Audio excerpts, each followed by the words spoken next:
What's going on, YouTube? Back with another video. I know it's been a while. It's been a month since my last video. I wasn't supposed to make no video until 2026, but I came across this video and it got me motivated enough to make a video. The reason why I stopped making videos is because I guess, like other people be saying, it's hard trying to constantly come up with content, and you know what I'm saying, and then it gets to the point that you just putting out anything, you're not putting no effort into it, you're not putting no feeling behind it. But like I said, I came across this video and it got me motivated enough to make a video. And the YouTube video name is Trucker Quits Without Notice. And if you're watching this video, most likely, if you're a truck driver and you've seen this video, you most likely seen the box truck guy, and I guess he be saying how much money he makes and driving a box truck and XYZ. I don't follow the guy, but I done seen him come across my algorithm enough times, and in my head I'm like, man, ain't no way. He probably is making that kind of money, but he ain't doing a complete breakdown most likely. And he probably got direct contracts, direct freight. And the truck driver that quit on him, or the box truck driver, I don't know, I consider box truck drivers or hot shot drivers truck drivers. They just that industry, and we our industry. You know what I'm saying? That's me personally. We all in transportation, but we real truck drivers. You know what I'm saying? Truck and trailer.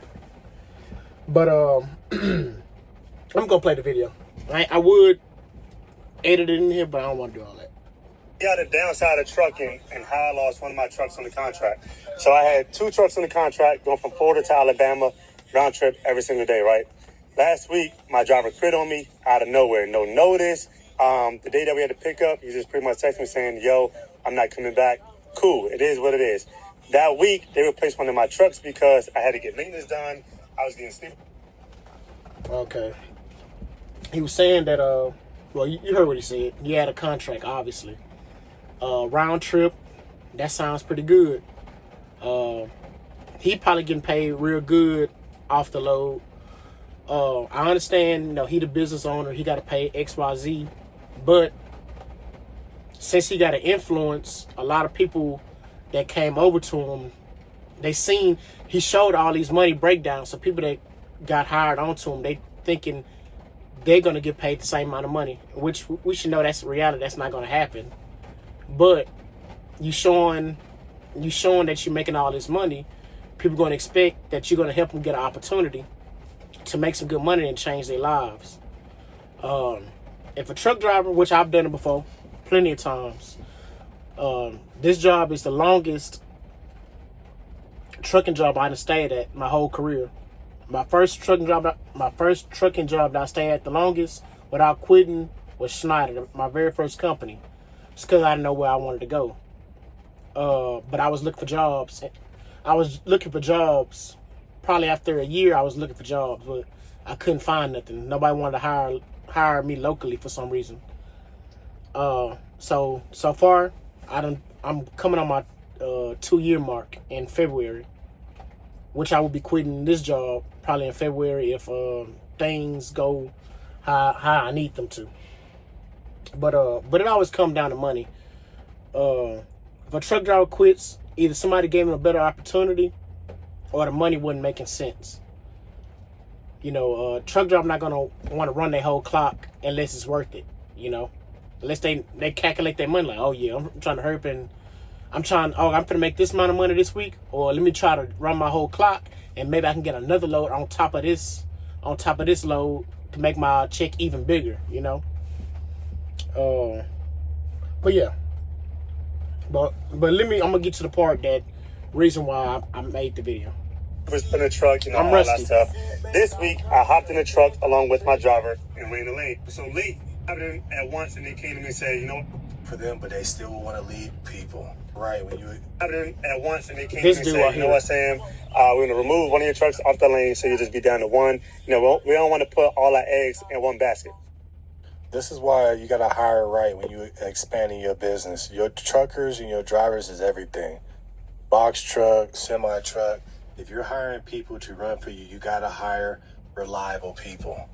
That's the tough thing about this industry is hiring drivers and getting solid drivers. That's what it was. One of my biggest issues when I had my trucking company. That was one of his issues, aka wasn't paying enough money. One of the situations with working with somebody small, especially, our people, the difference between working with somebody that's not the same color as us and someone that is the same color as us, some people try to take advantage because we the same color. That's not me. I'm going to try to do it the exact same way. I'm going to try to work the exact same way I work with anybody else. But the thing is, when you work with somebody the same race, they say, you work for these people and you work like this, but you come work over here and you want to, they want you to make them a lot of money, XYZ, But working for a big company, you got all these benefits. But when you work for us, it's most likely going to be 1099. You know what I'm saying? We got to pay our own taxes. So since they think they're paying you more, they want you to think that they're paying you more money, but you still got all that money that you're making, it got to go towards taxes. So you got to save money out of that to pay the tax at the end of the year, which is most likely going to be a big lump sum if you don't save all your receipts. So they think they're making you so much money, they want to cut out what they got to do.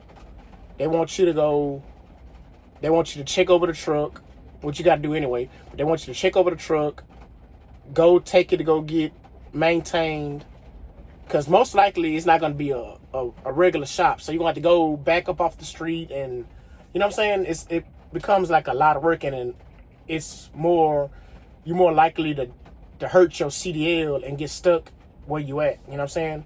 So my example is Houston.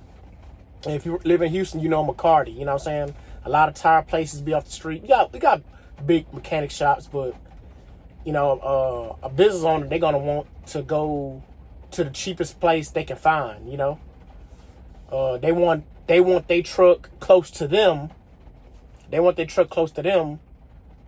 And you have to drive to wherever they live at. So if you live on the south side, they live on the north side, they're not gonna let you bring the truck to the south side. Some will, but some won't. I'm just talking from my experience.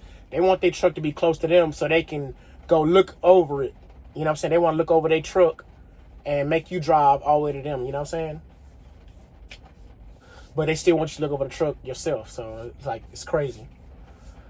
And they want to go to the cheapest place to protect their profit margins. They don't want to lose all their profit they make from you and from themselves and XYZ. So you're going to go to some rinky-dink places, and and on McCarty is real bad. People don't know how to drive. People are impatient. You know what I'm saying? Sometimes the mechanics, they'll help you. Sometimes they busy and they can't help you, It's all about what you're going to get. It's always random, But yeah, what it always comes down to is money. That's why social media is a good thing and a bad thing. Yeah, you got, all these people start following you and they watching you because you putting out the numbers, and people that's not in truck driving, they want to change their lives. They seeing, I don't want to drive no big truck, but if I could drive a box truck and make the same amount of money, that's a smarter route to go down. I'll make this video too long. I'm rambling now, but comment down below, man. Have you ever quit without notice, 2-week notice? If my record clean, no drug test, I'm quitting without notice. I had heard from a mechanic, Swift had left this guy on the side of the road, and he was gonna abandon the truck, which he did. He said, "Man, if you abandon the truck, we're gonna blacklist you." It's a lot of bullying. Record clean, man, you don't have nothing to worry about. I wouldn't try to do too much. Be respectful, but as long as your record clean, park their stuff at the truck, leave their keys in there, let them know where the truck is, and catch your flight home or Greyhound or whatever you got to do. But at the end of the day, it's all money.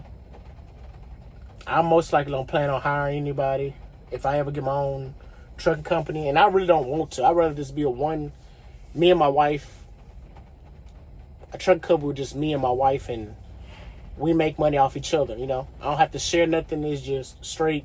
It's two profits, and do it like that and start another business. Truck driving, it ain't what it used to be. You know what I'm saying? Real good rates and contracts is hard to find. And like I said, they don't have all their eggs in one basket, so you know, you ain't gonna get a full contract for a long time, you know. So yeah, if you made it this far, which I doubt you have, please consider like, comment, subscribing. I'm real rusty, but it is what it is. After a whole month, that's how it gets. Thanks for watching.